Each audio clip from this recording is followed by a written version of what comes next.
get it started.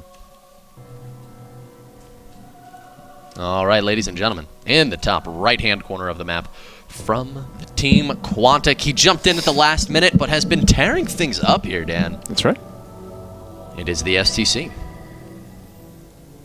And the StC is facing off against, in the bottom left-hand corner, the red Protoss player. From Team Axiom, ladies and gentlemen, it is CranK.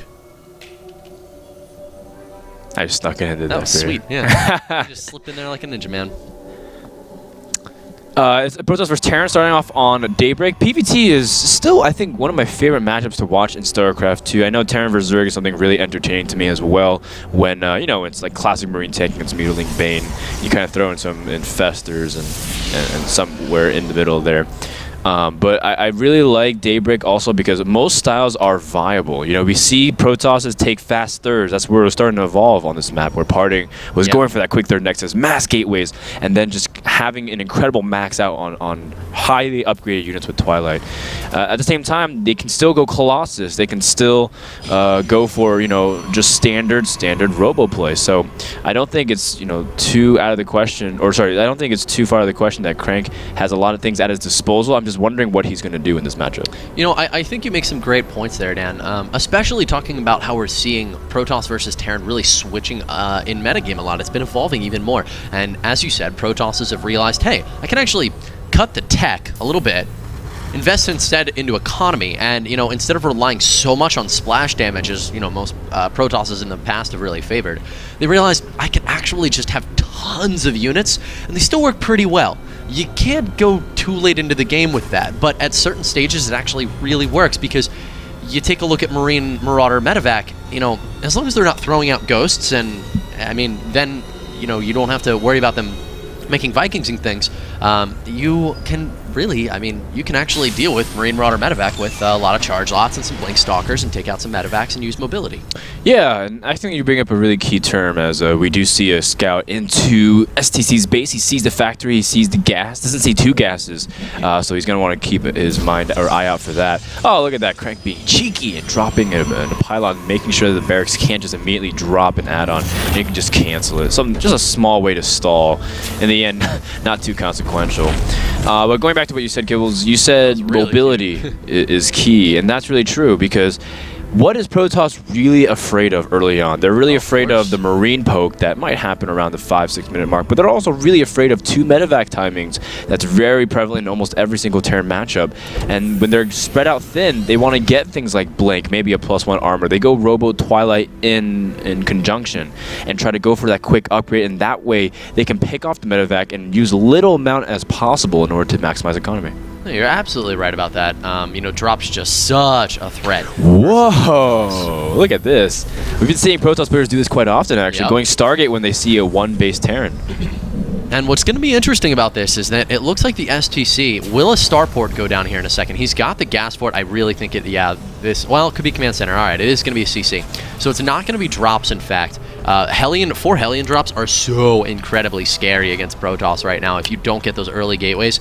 And a Stargate, you know, unless you caught them, say, you know, over maybe on the right-hand side or something, it really just depends on your luck. You know, and if you scout that medevac coming in, but if you don't, you can take some serious damage. I still think it could be some kind of early starport play if StC wants to go for some of those mind games, really, but it doesn't look like it is at all, as he is going for just another barracks. Okay, so he's making it seem like he is. This is where the mind games really come in. CranK is going for Phoenixes because not only does it shut down the medevac play, it also shuts down any you know, follow-up with Banshees. He can get a good scout. You just don't want to overcommit because Phoenixes are pretty intense on gas early on.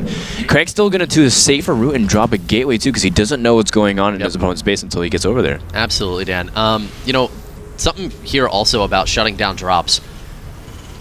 This is a little bit bad for CranK in one regard, in the fact that, you know, he's not actually countering drops, because StC is not going for drops.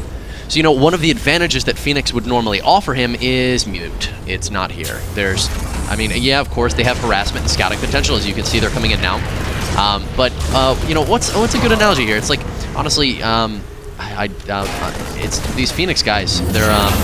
they normally just offer such benefits. It's kind of, you know, maybe you've got a 401k, you're investing into it, and but you know, all of a sudden you have an employer who just, oh, actually they're not going to be investing. You're like, well, isn't that the whole point of, you know, putting into a 401k? Otherwise, you just go into your own stocks. Dan, I mean, these Phoenix, yeah, they're getting a little bit of harassment done, but this starport's late enough, and they're actually killing off a fair amount of Marines and SCV. So let's point that out. Units lost. He's killed 4 or 5 now. Oh, but he's also pressuring with the Stalkers, and that because the lack of Marines, they can continue to pressure. This is a great fallout response. CranK, of course, gearing up for an expansion just in case. The Phoenix is just doing whatever they can. You just kind of have to micro the Stalkers back. This is big trouble for StC because he took it very lax on his defense. Doesn't have a bunker in position at all, and the Marines are getting very weak. The Stalker shields are starting to regenerate kibbles. One of them's already fully back. This is actually a crazy build out of CranK. I mean, it definitely looked like with only 2 gateways, he was going to be sitting back more, but now standing to possibly do some serious damage here to the StC. Now, StC should not fall by any means. I mean, he's got stim completed. He needs to pull Marines. Well, he's engaging with his Marines before his SCVs arrive, losing quite a few of them already, and here are the SCVs tanking a lot of this damage, and the Marines, yeah, doing so much damage with that stim. Should be able to clean these units up, but a lot of damage dealt to the StC for sure.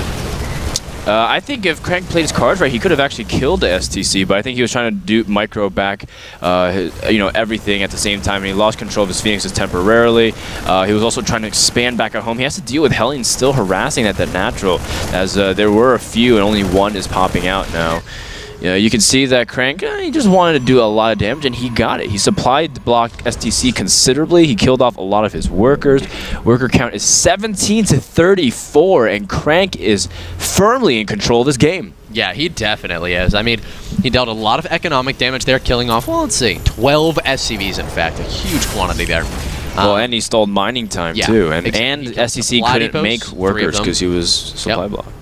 I mean, he definitely forced a lot of things out of the StC. The StC did not want, and now, I mean, well, he's got an expansion on the low ground here. There is a pylon as well, which actually can he doesn't know that pylon's there. Oh, that could oh, no, yeah, he's going to see it with the SCV. So, but, yeah, CranK, at this point, we saw Twilight Council, so he'll probably be researching something out of that in the near future. Yeah, Twilight Council, I mean, unless he wants to go for like a really quick Dark Templar shrine, which I don't think is the case. Yeah, you probably want to go, oh, he's going to go for Templar Archives instead. This is something that's really kind of cool because we've seen some Protosses lean towards an earlier Templar Archives because, well, Templars and Storm ignore upgrades, really. I mean, it doesn't necessarily have to matter that you're behind in that regard. And especially since he's ahead, he's getting a tech that's really, really powerful against, I guess, a naked starport. Because you want Storm, you want you want Medivacs to combat Storm. You want the availability of, you know, being able to heal fast. Yeah. But this is a good time to move up for StC too, because this is where CranK is powering up. Yeah. And CranK also has some Phoenixes back at the natural because he's trying to harass any mule that drops down, so he doesn't necessarily have it ready for this fight, and that's where he has to summon them back. All right, force fields are going to be very important here if StC pushes this engagement. We'll have to see. He is lifting a few units up with that medevac right now, Dan. That's going to bring a little bit of harassment into the main base of CranK. Will he oversend units here to respond to this? We're going to find out. Oh, well, the units here, there's enough to just instantly snipe probes, and CranK will have to split up some of his units, but he has to be very cautious because he knows that he's very weak at his natural front. The Phoenix has come in to deal with the medevac immediately. CranK does force field, trap some of the units, warping in more, but the Sentry energy is very low, so it's not like he can keep doing this. StC picking a perfect area to attack, and it seems like CranK is, well, he got a little bit too greedy, going to Templar Archives and for a Twilight Council, not able to get either down. In fact, he hasn't warped into anything off of that, and that is about, well, that's about 450 gas that he hasn't been able to use. Yeah, this is really bad for CranK right now. I mean, this quantity of Marines is very scary, and the splitting out of StC was beautiful. In fact, going to force the GG right here out of CranK. Wow. I mean, all right. Took a little bit of damage early.